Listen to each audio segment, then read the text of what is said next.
what are the skills you think are the most important to become a good financial modeler?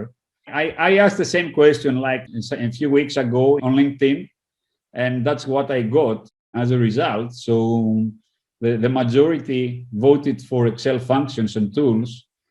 Unfortunately, the LinkedIn poll did not allow for a fifth selection, so the communication thing was not there. Also, we had many.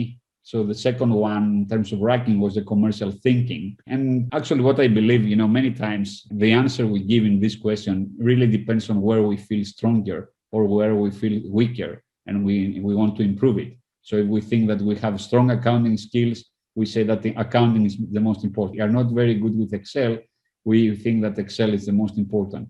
But as some of you might already put in the chat, and from what I see, I think, in my opinion, it's that from building models for businesses, if you cannot conceptualize a model, the business model, put it down on paper, even in your mind, to clarify, what this model is, what this business is doing, and how I should solve this business problem, then you cannot build a good model.